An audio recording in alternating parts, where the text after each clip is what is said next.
Aku masih mengingat dengan jelas ketika mereka tiba di rumah tua itu.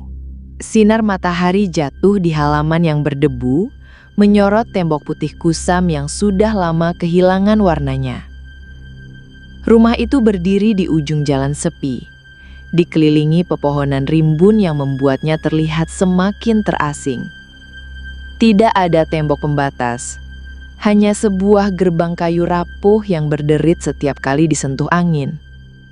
Ratih berdiri di depan gerbang, bersama 3 temannya, Doni, Cakra, dan Irma, sambil membawa koper dan dus kecil berisi barang-barang mereka. Mereka baru saja memutuskan untuk menempati rumah kos ini, karena dekat dengan kantor, murah, dan bisa ditinggali bersama-sama.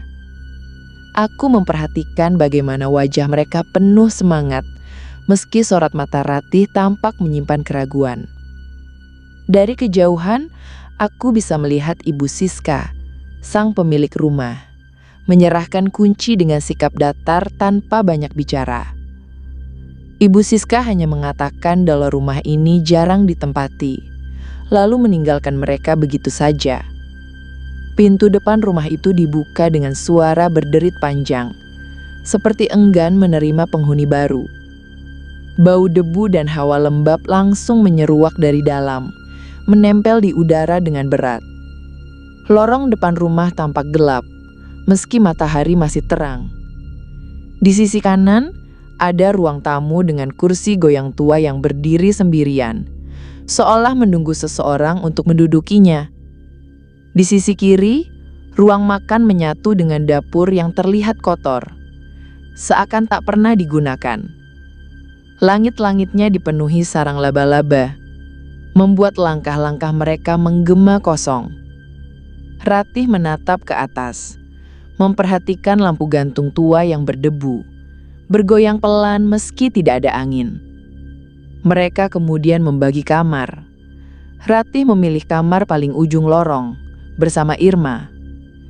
Cakra dan Doni menempati kamar di sebelahnya, dengan cat dinding yang sudah mulai terkelupas. Dinding kamar Ratih penuh noda air, yang membentuk pola seperti akar pohon yang menjalar ke segala arah.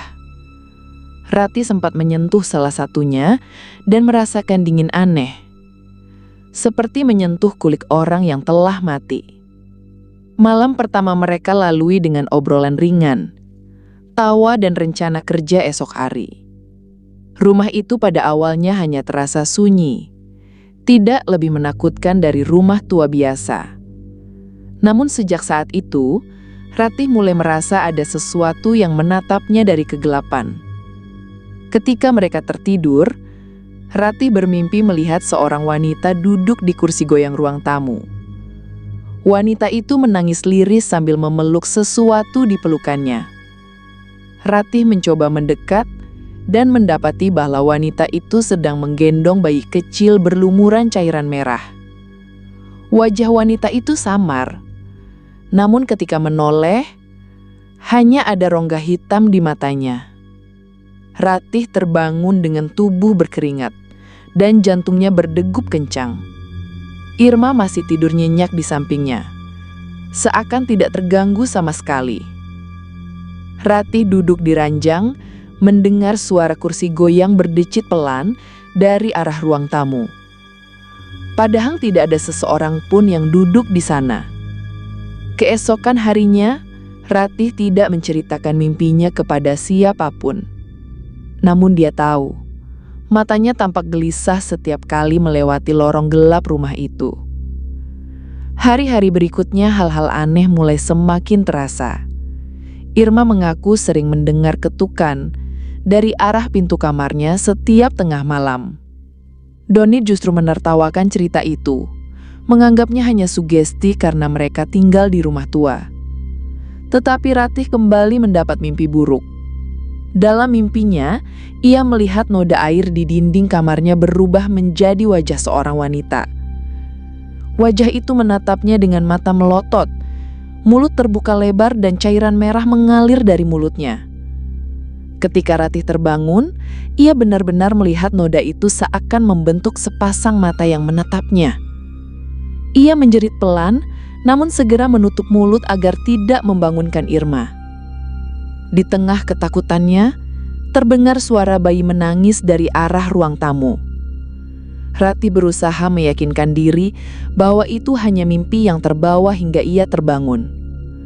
Namun suara itu semakin nyata, semakin dekat hingga terdengar jelas di telinganya. Ratih tidak berani keluar kamar. Ia hanya bersembunyi di bawah selimut sambil berdoa dalam hati. Keesokan paginya, ia mendapati kursi goyang di ruang tamu bergeser dari posisi semula. Tidak ada yang mengaku memindahkannya. Malam berikutnya, teror kembali datang. Rati terbangun karena mendengar suara langkah pelan di lorong. Ketika ia membuka sedikit pintu kamar, ia melihat bayangan wanita berjalan menuju kursi goyang. Wanita itu duduk, dan kursi goyang mulai bergerak sendiri. Wajahnya tetap samar, hanya terlihat rambut panjang menutupi hampir seluruh wajah. Ratih ingin berteriak, tetapi tubuhnya kaku dan suaranya tiba-tiba menghilang. Lalu wanita itu menoleh, memperlihatkan wajah hancur berlumuran cairan merah kental. Matanya kosong, hanya rongga hitam dan cairan merah menetes membasahi lantai. Ratih terjatuh ke belakang dan pintu kamarnya tertutup dengan keras. Ketika Irma terbangun karena suara itu, Rati hanya bisa terdiam tanpa mampu menjelaskan apapun. Hari-hari berikutnya Rati semakin terlihat lelah. Seakan tidur hanya memberinya mimpi buruk. Setiap malam, ia selalu mendengar suara tangisan dari ruang tamu. Kadang tangisan itu berubah menjadi tawa lirih yang menyeramkan. Kursi goyang selalu bergerak sendiri tanpa ada seseorang pun yang menyentuhnya. Irma mulai percaya bahwa ada sesuatu di rumah itu setelah melihat sendiri bayangan melintas di lorong. Namun Doni tetap menolak untuk percaya dan menganggap semua hanyalah ilusi. Hingga akhirnya malam yang paling mengerikan tiba. Ratih kembali bermimpi. Kali ini jauh lebih jelas dari sebelumnya. Ia melihat wanita berbaju putih lusuh duduk di kursi goyang dengan bayi berlumuran cairan merah di pelukannya. Wanita itu menoleh dengan wajah rusak, cairan hitam busuk menetes dari rongga matanya. Ratih ingin berlari, tetapi kakinya terikat sesuatu yang tak terlihat. Lalu wanita itu membuka mulutnya lebar, dan suara bayi menangis berubah menjadi jeritan mengerikan. Ratih terbangun dengan teriakan keras, membuat Irma panik dan menyalakan lampu kamar. Namun yang membuat mereka membeku ketakutan adalah kursi kecil di sudut kamar yang bergoyang sendiri. Tidak ada angin, tidak ada siapapun. Namun kursi itu berdecit pelan seolah ada yang duduk di atasnya. Malam itu menjadi awal dari teror yang lebih panjang. Melihat kondisi Ratih yang semakin lemah, Irma memaksa Cakra dan Doni untuk keluar rumah malam itu juga. Mereka sadar bahwa semakin lama mereka ada di sana, akan menyeret mereka ke dalam teror yang lebih mengerikan. Dengan cepat mereka membawa barang yang bisa dibawa dan meninggalkan rumah itu secepat mungkin.